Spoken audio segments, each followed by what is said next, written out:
Shalom, shalom, bien-aimés dans le Seigneur. Que le Seigneur vous bénisse abondamment. Bienvenue dans notre page aujourd'hui. Je bénis le Seigneur pour tout un chacun de vous.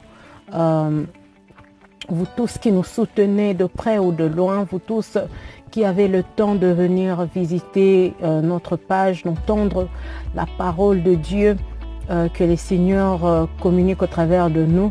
Que le Seigneur vous bénisse abondamment. Je bénis aussi tous ceux qui se sont déjà rejoints à la page, tous ceux qui ont déjà cliqué à cette icône, à ce bouton j'aime et qui sont déjà avec nous. Que le Seigneur vous bénisse abondamment. Et mon frère, ma soeur, si tu n'as pas encore pris le pas d'aimer cette page, je te demande de le faire car il y a beaucoup qui se passe.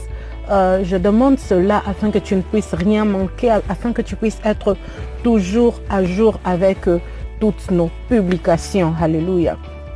Je bénis le Seigneur Dieu très haut qui nous donne l'opportunité de nous asseoir ici aujourd'hui et de parler d'un sujet très capital que beaucoup de serviteurs de Dieu, beaucoup d'enfants de Dieu parfois négligent, mais c'est quelque chose qui est assez importante pour nos vies parce que nous irons au ciel un jour. Oui, nous servons l'Éternel, mais nous avons des responsabilités terrestres que l'Éternel nous a confiées. Et aujourd'hui, nous sommes en train de parler sur la responsabilité familiale d'un serviteur ou d'une servante de Dieu.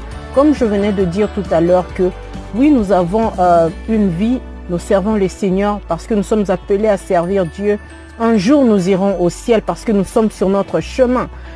Mais nous avons des responsabilités ici sur terre que, en tant qu'humains, et l'Éternel Dieu lui-même reconnaît les responsabilités qu'il nous a données, les responsabilités qu'il nous donne. Il reconnaît toutes ces responsabilités-là comme étant des tâches que nous devons remplir en tant que des bons serviteurs et des bonnes servantes de Dieu. Alléluia.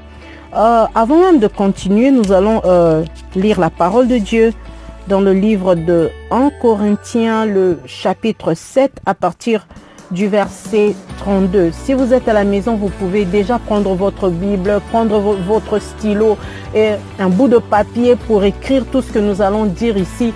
Et si tu es déjà édifié par cette vidéo, ne la regarde pas seul. Prends le courage, juste appuie sur le bouton partager car ce message va bénir beaucoup de gens. 1 Corinthiens, le chapitre 7, le verset 32 à 34. Je lis au nom puissant du Seigneur Jésus-Christ.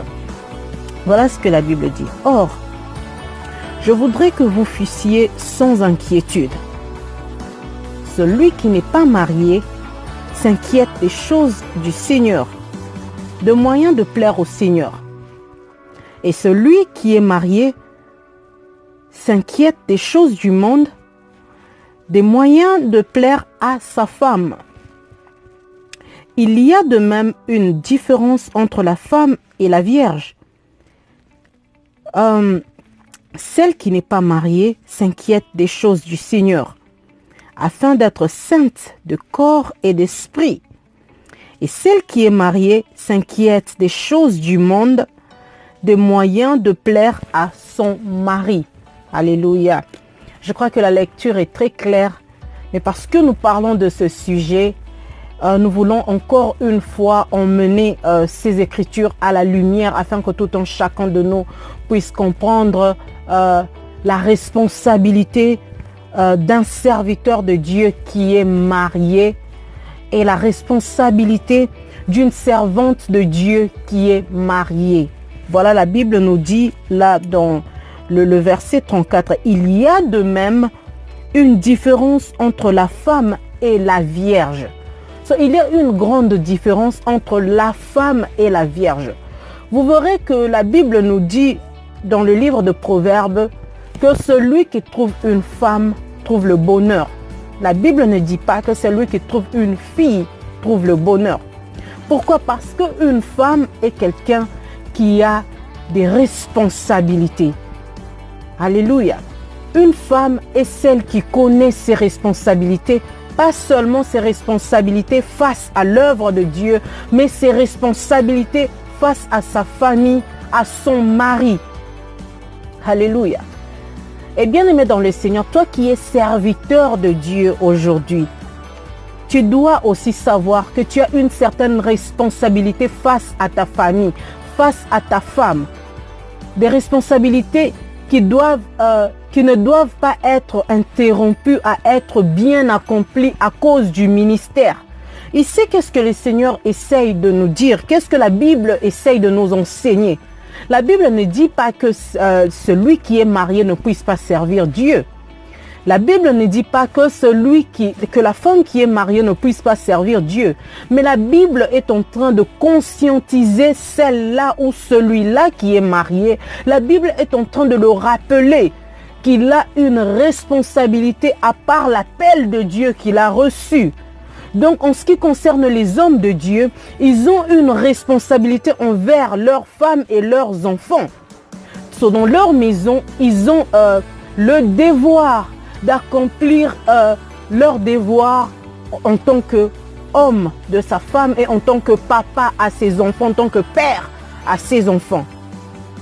Et à celle qui est mariée, à la femme qui est mariée, oui, tu sers Dieu, oui, tu as l'appel de Dieu, mais n'oublie pas que tu as aussi les choses du monde.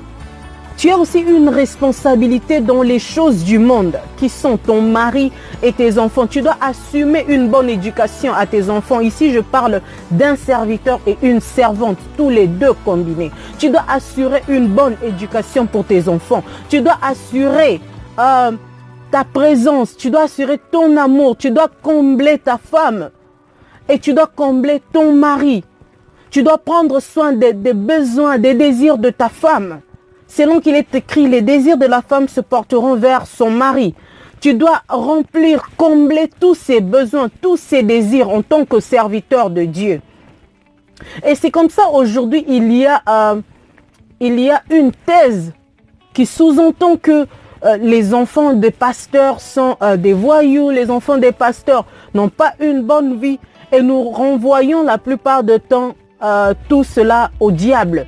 Nous disons toujours que c'est le diable qui combat les serviteurs de Dieu. Mais bien aimé dans le Seigneur, aujourd'hui, moi je viens parler à un serviteur de Dieu, à une servante de Dieu. Je viens te conscientiser selon la parole de Dieu, selon que la Bible nous dit, tu as une responsabilité en tant que parent.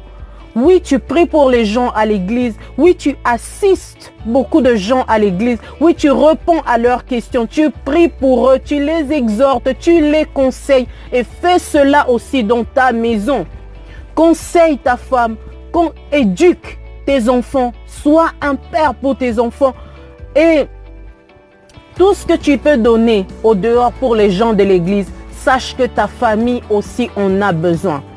Femme servante de Dieu, tu ne peux pas abandonner ta famille pour aller à l'église de 6h à, je sais pas moi, à minuit, je ne sais pas jusqu'à quelle heure. Tu ne peux pas abandonner ta maison, aller à la montagne pour des jours et des jours parce que tu cherches la face de Dieu, parce que tu sers Dieu. Bien aimé, le ministère ne doit pas être une justification à notre abandon de notre responsabilité en tant que parents dans la maison. Étant serviteur de Dieu, le Seigneur veut que tu puisses savoir, lorsque tu es marié, tu as tant de responsabilités. Tu n'es pas comme une personne qui n'est pas encore mariée, tu n'es pas comme une personne qui est célibataire, mais toi tu es marié, donc tu as une responsabilité parce que la première des choses, quand l'Éternel avait tout créé, il avait installé l'idée de la famille. Il a dit à l'homme, je te place dans le jardin, voilà cette femme qui est ton aide semblable, multipliez-vous. C'était l'idée de la famille. Donc le Seigneur valorise la famille. Mon frère, ma soeur, toi dont le Seigneur t'a béni par un bon mariage, par un bon homme, par une bonne femme. Et il y a beaucoup de gens aujourd'hui qui demandent à Dieu le mariage et qui ne sont pas encore mariés. Mais toi qui es déjà marié, remplis ta responsabilité d'une femme mariée, d'un homme marié comme il faut. Que le ministère ne puisse pas être un échappatoire pour toi, que le ministère ne puisse pas être une couverture qui te permet de ne pas remplir tes tâches comme étant homme marié, comme étant femme mariée. Alléluia. Je vais lire encore une dernière lecture pour aujourd'hui. Nous allons prendre le livre de 1 Timothée, le chapitre 3, je lis seulement à partir du verset 12. Là où la Bible nous dit, les diacres doivent être maris d'une seule femme et diriger bien leurs enfants et leur propre maison. Alléluia. Bien-aimés dans le Seigneur, encore une fois, la Bible remonte l'idée de la maison pour des serviteurs qui sont mariés. Un diacre est un serviteur de Dieu. Alléluia. Bien-aimé dans le Seigneur, toi qui es serviteur de Dieu, remplis bien ta tâche d'éduquer tes enfants, parce que si tu ne le fais pas, tu seras serviteur de Dieu qui a des enfants impolis, tu seras serviteur de Dieu qui a des enfants mal élevés, des enfants voyous, des prostituées, pour que cela ne puisse pas arriver. Parce que le diable qui vient nous combattre, j'accepte, j'admets que le diable combat les serviteurs de Dieu, mais il cherche les points faibles. Il cherche des points faibles. Là où toi, tu as échoué l'éducation de tes enfants, là où toi, tu as abandonné ta femme pour le ministère, le diable viendra. Le diable viendra.